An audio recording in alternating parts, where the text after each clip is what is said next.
ഇന്ന് നമ്മളോടൊപ്പം ഉള്ളത് ഇന്ന് കേരളമാകെ അറിയപ്പെടുന്ന മുൻ കൊട്ടാരക്കര എം.എൽ.എ. ഐഷ പോറ്റി മാഡമാണ്. ഞാൻ മാഡത്തിനെ പരിചയപ്പെടുന്നത് സാക്ഷരതാ മിഷനിൽ പ്രവർത്തിക്കുന്ന കാലഘട്ടത്തിൽ മാഡം കൊല്ലം ജില്ലാ പഞ്ചായത്തിൻ്റെ പ്രസിഡൻ്റായിരുന്നു. അടിസ്ഥാനപരമായി മാഡം ഒരു സാക്ഷരതാ പ്രവർത്തകനാണ്. എനിക്ക് തോന്നുന്നു മാഡത്തിനെ സാക്ഷരതാ രംഗത്തേക്ക് കൊണ്ടുവന്നത് പി.എൻ. പണിക്കരാണെന്നാണ് എൻ്റെ ഓർമ്മ. അപ്പോൾ അന്ന് ആ കാലഘട്ടത്തിലെ സാക്ഷരതാ പ്രവർത്തനങ്ങൾക്ക് ഏറ്റവും അധികം സഹായ സഹകരണങ്ങൾ നൽകിയ ജില്ലാ പഞ്ചായത്ത് പ്രസിഡൻ്റ് എന്നുള്ള നിലയിലാണ്. പിന്നീട് മാഡം 2016 2001 മാഡം 2006 കൊട്ടാരക്കര എം.എൽ.എ. ആയി. അത് ഏറ്റവും വലിയ പ്രത്യേകത ഒരു ജയൻറ്റ് കില്ലറാണ് മാഡം എന്ന് പറഞ്ഞാൽ അന്ന് കൊട്ടാരക്കര നിന്നിരുന്ന കൊട്ടാരക്കര തമ്പുരാൻ എന്നൊക്കെ പത്രക്കാർ വിശേഷിപ്പിക്കാറുള്ള ആർ ബാലകൃഷ്ണ പിള്ളയെ 12,000 വോട്ടിന് തോൽപ്പിച്ചുകൊണ്ടാണ് മാഡം രാഷ്ട്രീയ തിരഞ്ഞെടുപ്പ് പ്രവർത്തനം ആരംഭിക്കുന്നത്.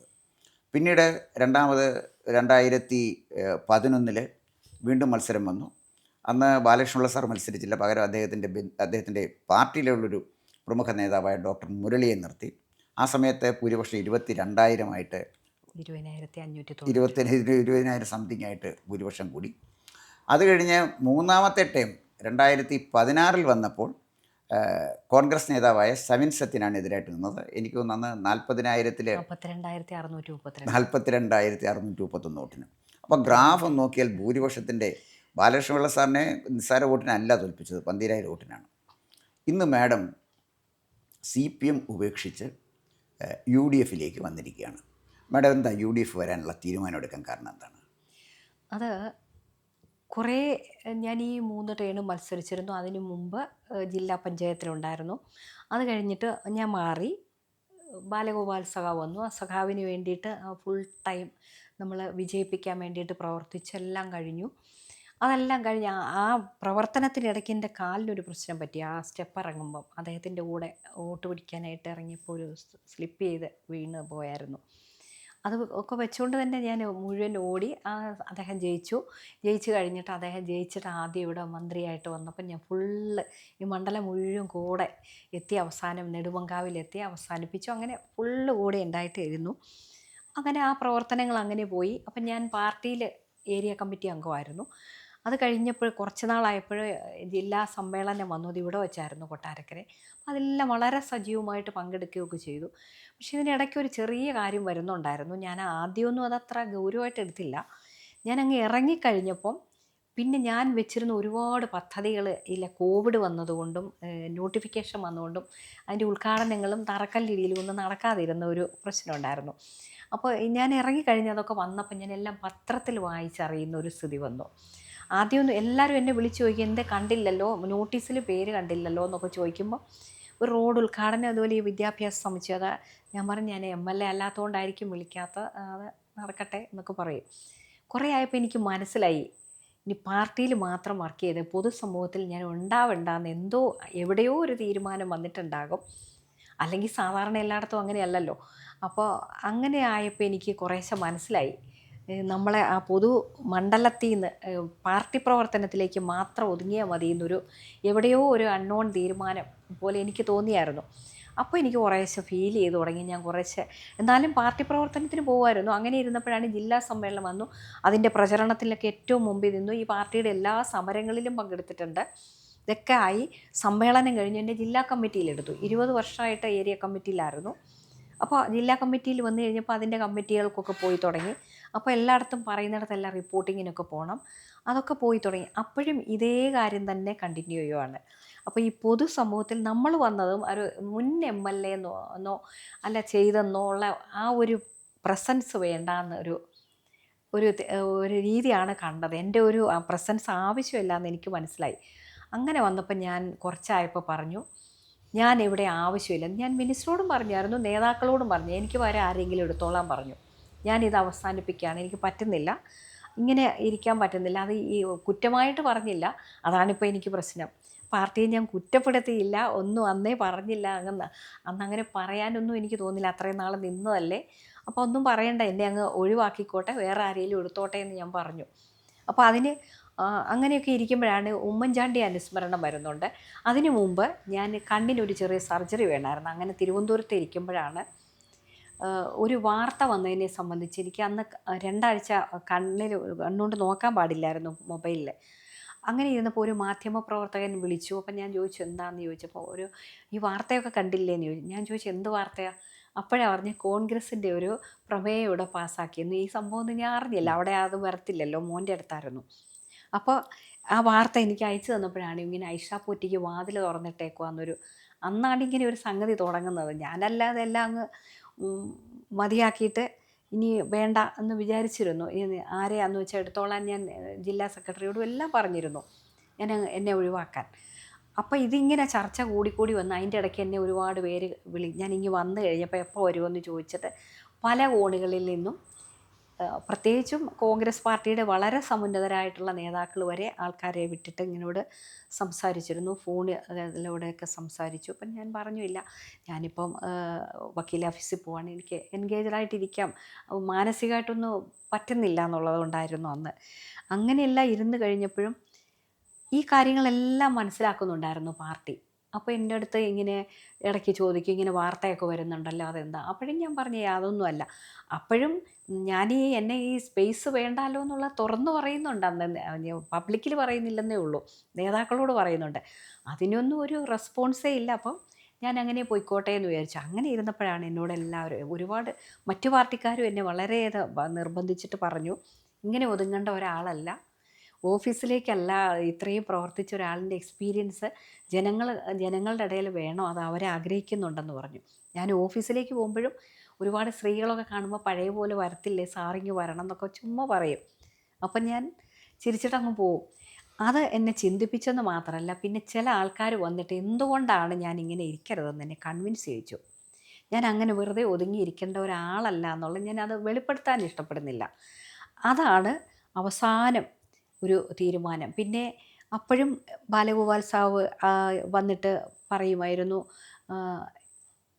സഖാവ് അങ്ങനെ ഇരിക്കണ്ട, പാർട്ടിക്കാരി അല്ലെന്ന് പറയരുത്, ഒന്നും ചെയ്യണ്ട, പാർട്ടിക്കാരി അല്ലെന്ന് പറയരുത് എന്നൊക്കെ പറഞ്ഞിട്ട് ഇങ്ങനെ വന്നപ്പോൾ ഞാൻ പറഞ്ഞു അതെന്തൊരു ഒന്നും ചെയ്യണ്ട, എങ്ങും ചെല്ലണമെന്നില്ല, പാർട്ടി പ്രവർത്തനത്തിൽ ഇല്ലേലും പാർട്ടിക്കാരി അല്ലെന്ന് പറയണ്ട എന്നൊക്കെ പറഞ്ഞാൽ അപ്പോഴെനിക്ക് മനസ്സിലായി നമ്മൾ ആ പൊതുമണ്ഡലത്തിലേക്ക് വരണ്ട എന്നുള്ള. അദ്ദേഹമാണോ വേറെ ആരെങ്കിലും ആണോ പാർട്ടി ലീഡർഷിപ്പ്, എനിക്കതൊന്നും അറിഞ്ഞുകൂടാ. എന്തായാലും അത് ഞാൻ പറഞ്ഞു അങ്ങനെയല്ല, എന്നെ വെറുതെ വിട്ടിട്ടെന്നാൽ മതി എന്ന് ഞാൻ പറഞ്ഞായിരുന്നു. കൂടുതൽ പറയാൻ ഞാൻ ഇഷ്ടപ്പെടുന്നില്ലാത്തതുകൊണ്ട് ഞാൻ അതൊന്നും വെളിപ്പെടുത്തി ഒന്നും പറയാനായിട്ട് ആഗ്രഹിക്കുന്നില്ല. അങ്ങനെ അവസാനം ഒരു ഡിസിഷൻ എടുത്തിട്ട് അപ്പോഴും എന്നെ എല്ലാവരും വിളിക്കുന്നുണ്ടായിരുന്നു. ഞാൻ തീരുമാനിച്ചു കാണണം എന്ന് പറഞ്ഞിട്ട് അങ്ങനെ അവസാനം കാണാൻ പോയി. അങ്ങനെയാണ് ഒരു തീരുമാനം എടുത്ത് പിറ്റേ ദിവസം ഈ കാര്യങ്ങളെല്ലാം കൂടെ നടന്ന്. അപ്പോൾ എനിക്ക് തോന്നി കുറച്ചുകൂടെ സ്വാതന്ത്ര്യമായിട്ട് നമുക്ക് എന്തെങ്കിലും പറഞ്ഞാൽ ഒരു റെസ്പോൺസുള്ള, സ്വാതന്ത്ര്യമായിട്ട് അഭിപ്രായം പറയാൻ കഴിയുന്ന ഒരു സ്ഥലം ഇരിക്കുക എന്നുള്ളതാണ്. അപ്പം അതുകൊണ്ടാണ് ആ പാർട്ടി ദേശീയ പാർട്ടിയാണ്, പിന്നെ അവരെയെല്ലാം അറിയാം, ഒരുമിച്ചിരുന്നിട്ടുണ്ട് നിയമസഭയിൽ. അപ്പോൾ അങ്ങനെ ആണ് ആ പാർട്ടിയിലേക്ക് ചേർന്ന് ഇപ്പം സജീവമായിട്ട് പ്രവർത്തിക്കാനായിട്ട് തുടങ്ങിയത്. മാഡത്തിനെ ഇങ്ങനെ ഒതുക്കി നിർത്താനൊരു കാരണം, മാഡം ദൈവനാമത്തിലാണ് സത്യപ്രതിജ്ഞ ചെയ്തത്. മാഡം മാത്രമല്ല ആദ്യം.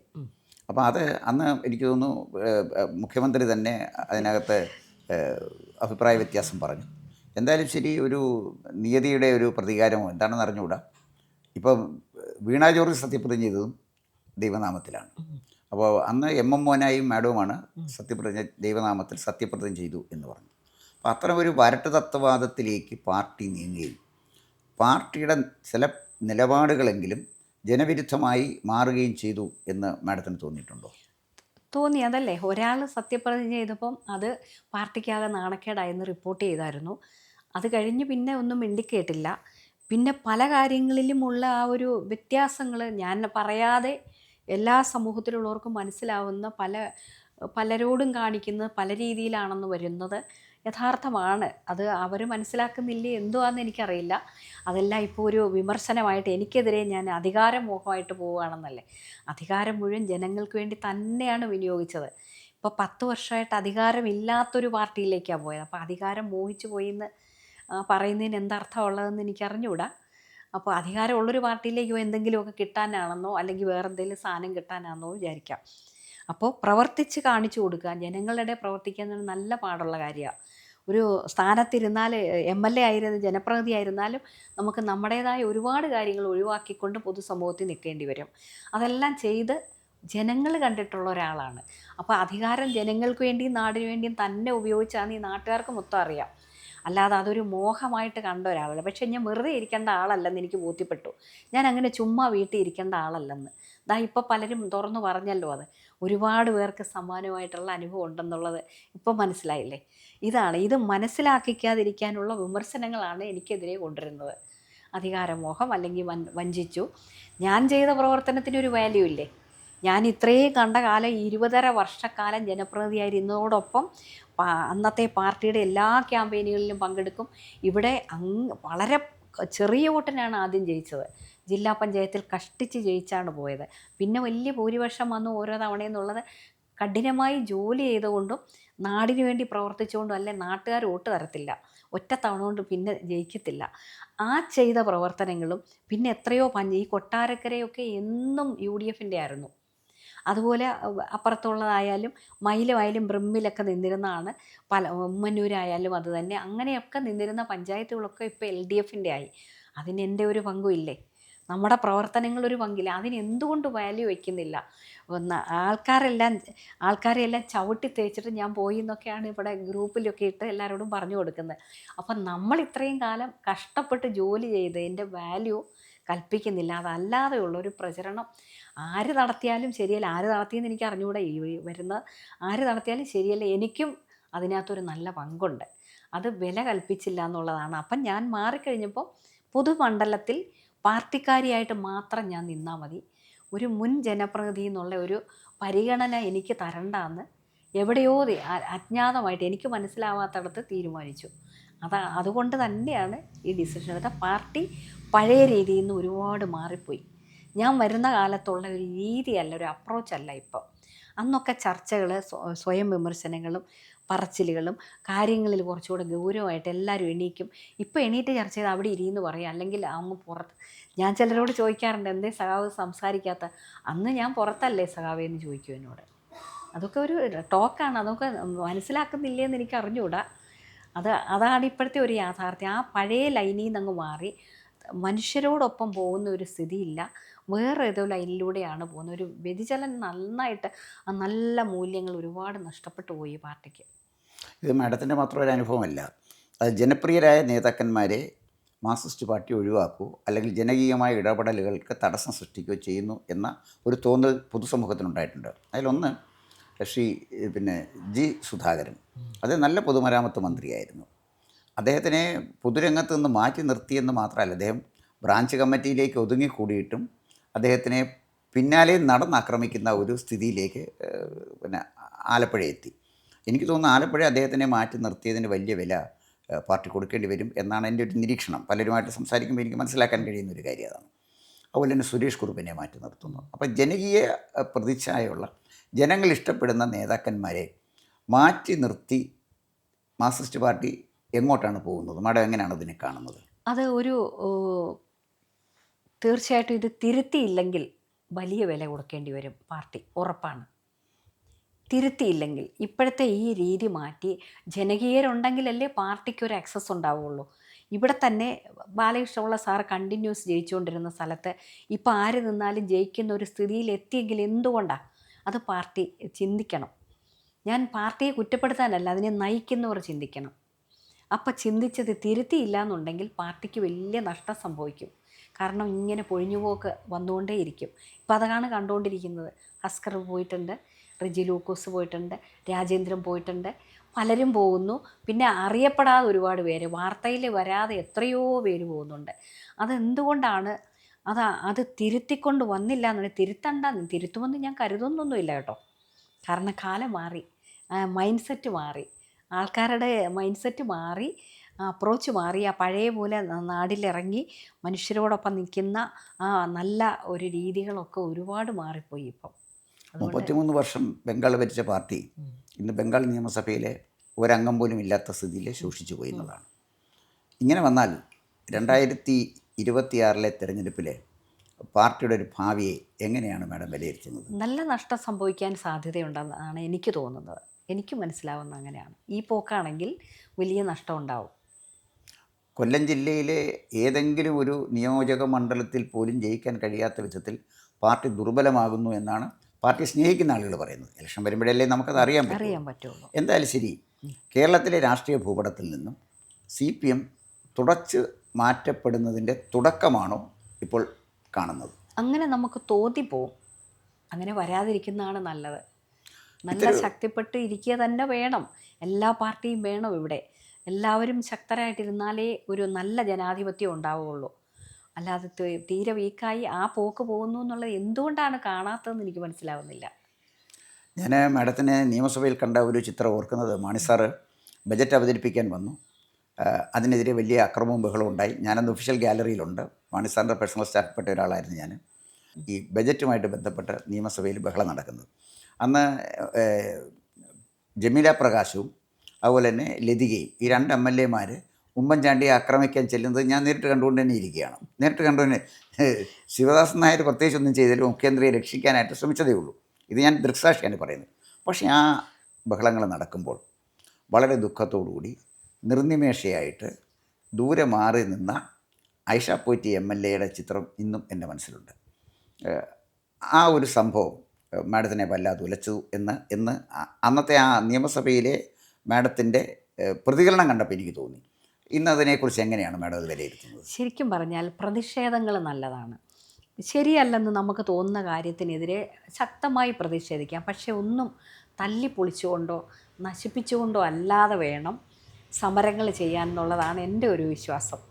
അല്ലാതെ ചാടിക്കേറിപ്പോയി എല്ലാവരെയും ഉപദ്രവിക്കുക അങ്ങനെയൊന്നും ചെയ്യാൻ പാടില്ല. നമ്മൾ ശക്തമായി പ്രതിഷേധിച്ച് ആശയപരമായിട്ട് അതിനെ നേരിടണം. ആശയങ്ങൾ പറഞ്ഞുകൊണ്ട് തന്നെ മാറ്റണം. ഇത് ശരിയല്ല എന്ന് പറഞ്ഞ് ശക്തമായ സമരം. അതിന് കമ്പ്യൂട്ടർ തല്ലിപ്പൊളിക്കുകയൊന്നും ആവശ്യമില്ല. ആരെയും ഉപദ്രവിക്കാൻ പോകേണ്ട ആവശ്യമില്ല. അല്ലാതെ തന്നെ നല്ല മാർഗ്ഗങ്ങളുണ്ടല്ലോ, അത് ചെയ്യണമെന്നാണ് എൻ്റെ ഒരു തോന്നൽ. അപ്പോൾ ആശയപരമായ സമരങ്ങളോട് മാഡം യോജിപ്പാണ്. പക്ഷേ ആശയദാരിദ്ര്യം പാർട്ടിക്ക് വന്നൊരു സാഹചര്യമാണോ ഇപ്പോഴുള്ളത്?